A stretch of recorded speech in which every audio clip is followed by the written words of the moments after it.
ಇದು ನಡೆಯುತ್ತೆ.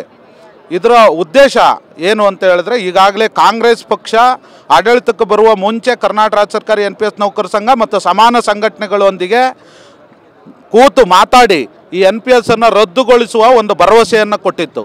ಆ ಭರವಸೆಯನ್ನು ಈಡೇರಿಸೋದಕ್ಕೆ ಸಮಯಾವಕಾಶವನ್ನು ಕೇಳಿದರು ಮಾನ್ಯ ಮುಖ್ಯಮಂತ್ರಿಯವರು, ಉಪಮುಖ್ಯಮಂತ್ರಿಯವರು ಅಂತ ಹೇಳಿದ್ರು. 5 ಗ್ಯಾರಂಟಿಗಳನ್ನು ಅನುಷ್ಠಾನಗೊಳಿಸೋದಕ್ಕೆ ನಮ್ಮ ಸಮಯಾವಕಾಶ ಕೊಡಿ ಅಂತ. ಅದನ್ನು ಅನುಷ್ಠಾನಗೊಳಿಸಿ ಈಗ ಯಶಸ್ವಿಯಾಗಿ ಅನುಷ್ಠಾನಗೊಳಿಸಿದೆ.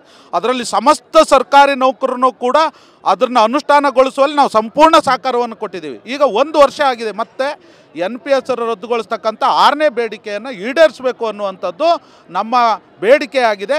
ಅದನ್ನು ಆದಷ್ಟು ಮಾಡೋದಿಲ್ಲ ಅನ್ನುವಂಥದ್ದು ಅವ್ರದ್ದು ವಿಚಾರ ಇಲ್ಲ.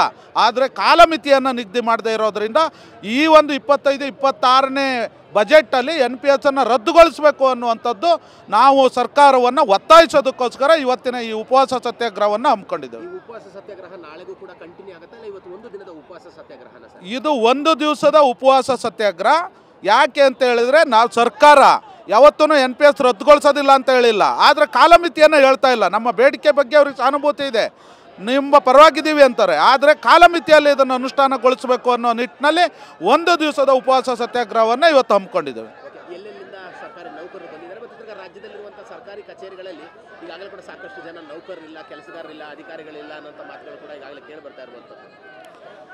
ಭಾಳ ಇಡೀ ರಾಜ್ಯದ ಎಲ್ಲ ಮೂಲೆಯಿಂದನೂ ಕೂಡ ಇವತ್ತು NPS ನೌಕರರು, OPS ನೌಕರರು ಅಂದೇ ಎಲ್ಲ ನೌಕರರು ಈ ಹೋರಾಟದಲ್ಲಿ ಭಾಗವಹಿಸಿದ್ದಾರೆ. ಆದರೆ ಯಾವುದು ಎಸೆನ್ಷಿಯಲ್ ಸರ್ವಿಸ್ ಇದೆಯೋ ಅಲ್ಲೆಲ್ಲೂ ತೊಂದರೆ ಆಗದೆ ಇದ್ದಂಗೆ, ಸಾರ್ವಜನಿಕರಿಗೆ ತೊಂದರೆ ಆಗದೆ ಇದ್ದಾಗೇ ನಮ್ಮ ಸಂಘಟನೆಯಿಂದ ಸೂಚನೆಯನ್ನು ಕೊಟ್ಟು ನಾವು ಅದಕ್ಕೆ ಎಲ್ಲ ವ್ಯವಸ್ಥೆಯನ್ನು ಮಾಡಿದ್ದೀವಿ.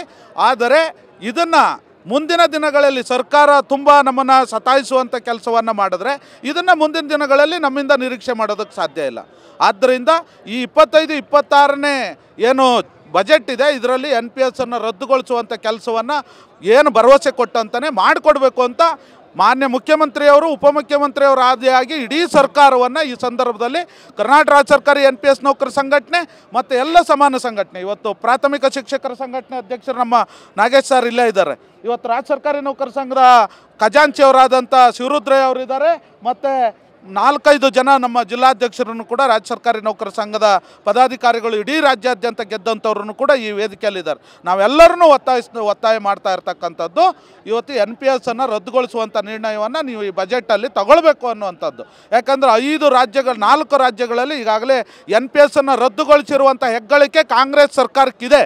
ಇವತ್ತು ರಾಜಸ್ಥಾನ, ಛತ್ತೀಸ್ಗಢ, ಜಾರ್ಖಂಡ್ ಮತ್ತು ಹಿಮಾಚಲ ಪ್ರದೇಶದ ಅದರಂತೆಯೇ ಕರ್ನಾಟಕದಲ್ಲಿ ಮತ್ತು ತೆಲಂಗಾಣದಲ್ಲೂ ಕೂಡ NPS ಅನ್ನು ರದ್ದುಗೊಳಿಸಬೇಕು ಅಂಥೇಳಿ ಈ ಸಂದರ್ಭದಲ್ಲಿ ನಾವು ಒತ್ತಾಯ ಮಾಡ್ತಾ ಇದ್ದೇವೆ.